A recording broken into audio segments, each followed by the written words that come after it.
జై శ్రీమన్నారాయణ. సుందరకాండలో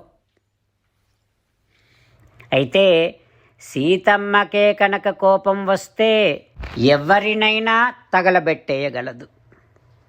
హో వానరులారా, ఇప్పుడు నాకేమనిపిస్తోందంటే మన పెద్దలైనటువంటి జాంబవంతుడు మొదలైనటువంటి వారి అందరి ఆజ్ఞ తీసుకొని మనమంతా కలిసి లంకకు వెళ్ళి సీతమ్మను ఇక్కడికి తీసుకొని వచ్చి సీతమ్మతో పాటు రామలక్ష్మణుల దగ్గరకు మనం వెళ్ళాలి. అట్లా వెడితేనే మంచిది అని అనిపిస్తోంది నాకు. మనం అందరం కలిసి వెడితే తప్పకుండా జయం సాధించగలం. నేనొక్కడినే నా బలంతో రావణ సంహారం చేయగలను.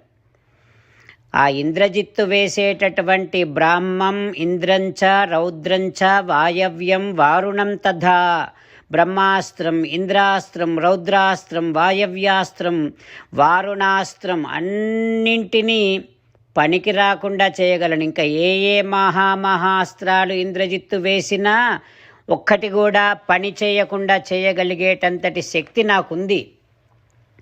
ఓ వానరులారా, నేను రాళ్లవాన కురిపించి దేవతలను కూడా సంహరించగలను. ఇంకా ఈ రాక్షసుల విషయం వేరే చెప్పాలా?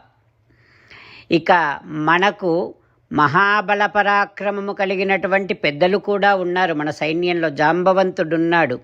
జాంబవంతుడు ఎంత గొప్పవాడంటే సాగరోపి అతియాత్ వేలాం, ఎప్పుడైనా సముద్రము తీరము దాటితే దాటవచ్చు కాక, మందర ప్రచలేదపి, మందర పర్వతము చెలిస్తే చెలించవచ్చుగాక, కానీ యుద్ధములో జాంబవంతుడిని ఎదిరించగలిగేటటువంటి వారు ఈ భూమండలములో ఎవ్వరూ లేరు.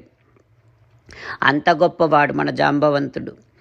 ఇక మన అంగదుడు మహాపరాక్రమము కలిగినటువంటి వారు అందరూ ఒక్కసారే వచ్చినా అందరినీ ఒక్కసారే సంహరించగలిగినటువంటి వాడు మన అంగదుడు. ఇంకా మనకు పనసుడు నీలుడు ఇట్లాంటి మహావీరులు ఉన్నారు. మైందుడు ద్వివిధుడు. ఇక వీరినైతే దేవతలు కానీ అసురులు కానీ యక్షులు కానీ గంధర్వులు కానీ ఉరగులు కానీ ఎవ్వరు కానీ వీరిద్దరితో యుద్ధం చేయలేరు. ఎందుకంటే వీరు అశ్విని దేవతల పుత్రులు, మైందద్వివిధులు. వీరికి బ్రహ్మవరం కూడా ఉంది. అమృతపానం చేసినటువంటి వారు ఆ మైంద ద్వివిధులు అంటూ హనుమ తమ యొక్క సైన్యములో ఎంత గొప్పవారు ఉన్నారో వానరులకు జ్ఞాపకం చేస్తూ ఉన్నాడు. హనుమ వానరులతో మాట్లాడుతూ ఉన్నాడు. అంటూ ఉన్నాడు, ఓ వానరులారా, మన సైన్యం చాలా గొప్పది. మన సైన్యములో మైంద ద్వివిధులు, వారిద్దరూ అశ్వినీ దేవతల కుమారులు, బ్రహ్మవరం పొందినటువంటి వారు. పూర్వము చతుర్ముఖ బ్రహ్మ అశ్వినీ దేవతలను సంతోషపెట్టటం కోసం మైందద్వివిధులకు ఎవ్వరి వల్లనూ మరణము లేకుండుట అనేటటువంటి వరాన్నిచ్చాడు. ఏతాన్ ఏవహి సంక్రుద్ధౌ, ఆ మైందద్వివిధులే కనుక కోపిస్తే లంకాం నాశయితుం శక్తౌ, మొత్తం లంకనంతా నాశనం చేయగలరు. హో వానరులారా, మయైవ నిహతా లంక దగ్ధా భస్మీకృతా పునః, నేనొక్కడినే లంకను పాడు చేయగలిగాను కదా. నేనొక్కడినే లంకనంతా కాల్చి బూడిద చేశాను కదా. ఇక ఇంతమందిమి వెడితే తప్పకుండా లంకను మనం జయించగలం. రామచంద్రులను మనసారా ధ్యానము చేస్తూ పరమదయాలువు పరమశివుడు చెప్పిన పరమపావన రామనామాన్ని చెబుతూ మనము రామనామ గానము చేస్తూ ఉంటే అదిగో సీతారామచంద్రులు, పార్వతీ పరమేశ్వరులు, ఆంజనేయస్వామి, సకల దేవతలు, పితృదేవతలు, మహర్షులు, ఆచార్యులు, భాగవతోత్తములు అందరూ మనని చూసి ఆనందముతో అనుగ్రహిస్తున్నటువంటి దృశ్యాన్ని భావన చేస్తూ నోరారా రామనామగానము చేద్దాం. రామ రామ దశరథ రామ రామ రామ దశరథ రామ హే హే రాజా రామ హే హే రాజా రామ హే హే సీతారామ హే హే సీతారామ. జై శ్రీమన్నారాయణ. భక్తులకు ప్రత్యేకమైనటువంటి విజ్ఞాపన. మీకు అన్ని విషయాలలో వెంటనే మంచి ఫలితాలు రావాలి అనంటే ప్రతిరోజు 1 నిమిషం వెచ్చించి నారాయణాస్త్రాన్ని చదవండి. ఇక మీకు తిరిగే ఉండదు. నారాయణాస్త్రాన్ని పొందడానికి మీరేం చేయాలంటే నారాయణాస్త్రం అనే వెబ్సైట్కి వెళ్ళి మీ పేరు మీ ఈమెయిల్ ఇస్తే మీ ఈమెయిల్కి నారాయణాస్త్రం PDF వస్తుంది. అందులో ఒక రామాయణ శ్లోకం, ఒక గీతా శ్లోకం, ఒక విష్ణునామం ఉంటాయి. ఆ 3ంటిని కలిపి నారాయణాస్త్రం అంటాం. ప్రతి ఒక్కరికి వేరువేరు శ్లోకాలను ఇస్తున్నాం. ఆ రకంగా ఎవరి శ్లోకాన్ని వారు ప్రతిరోజు తప్పనిసరిగా చదవటం వలన ప్రతిరోజు ప్రతి 24,000 భక్తులతో ఒకసారి సంపూర్ణ రామాయణ పారాయణ, 33 సార్లు శ్రీమద్ భగవద్గీత పారాయణ, 24 సార్లు శ్రీ విష్ణు సహస్రనామ స్తోత్ర పారాయణ జరుగుతుంది. ప్రతి ఒక్కరికి అంతటి విశేష ఫలితము ప్రతిరోజు లభిస్తుంది. అందుకని మీరు మీ కుటుంబ సభ్యులు అందరూ ఒక్కొక్కరు ఒక్కొక్క నారాయణాస్త్రాన్ని వెంటనే పొందండి. జై శ్రీమన్నారాయణ. శ్రీమద్ భగవద్గీత సారాంశముగా 18వ అధ్యాయములో 65 నుంచి 69 శ్లోకముల ద్వారా శ్రీకృష్ణ భగవానుడు మనందరినీ ఒక 8 పనులు చేయమని చెబుతూ పరమాత్మ ఈ రకంగా అంటూ ఉన్నాడు. ఎవరెవరైతే నేను చెప్పిన ఈ 8 పనులు చేస్తారో వారందరూ నాకు చాలా ఇష్టమైన వారవుతారు.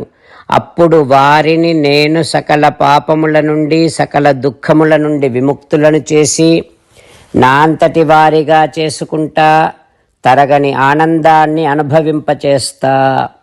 నిజమే చెబుతున్నా, ప్రమాణము చేసి చెబుతున్నా అంటూ సాక్షాత్తుగా దేవదేవుడైన శ్రీమన్నారాయణుడైన శ్రీకృష్ణ భగవానుడే మనను ఈ 8 పనులు చేయమని చెబుతూ ఉన్నాడు కనుక, హో శ్రీమన్నారాయణ కరిష్యే వచనం తవ, తప్పకుండా చేస్తా, నువ్వు చెప్పినట్టే చేస్తా అంటూ మనం ప్రతిరోజు దేవదేవుడైన శ్రీమన్నారాయణుడికి ఈ రకంగా మాట ఇద్దాం.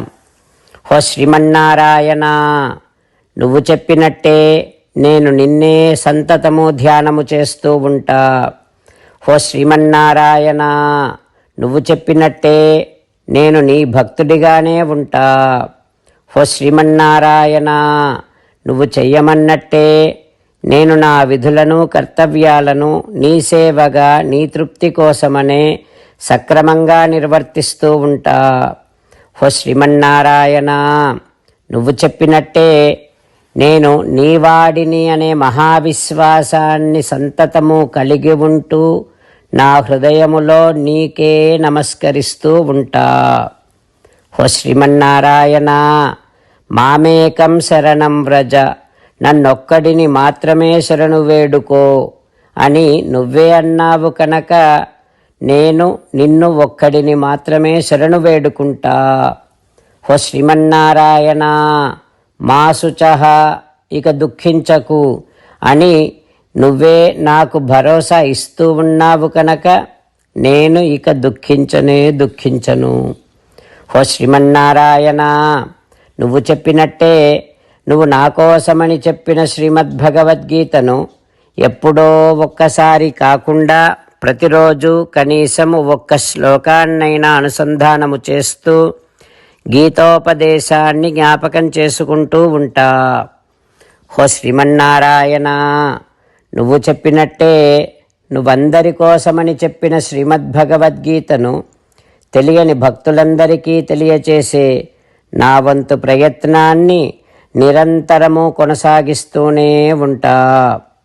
హో శ్రీమన్నారాయణ, నేను నువ్వు చెప్పినట్టే చేస్తా, నీకు నచ్చినట్టే ప్రవర్తిస్తా, నీకోసమే పని చేస్తూ ఉంటా. కరిష్యే వచనం తవ. సర్వం శ్రీకృష్ణార్పణమస్తు. జై శ్రీమన్నారాయణ.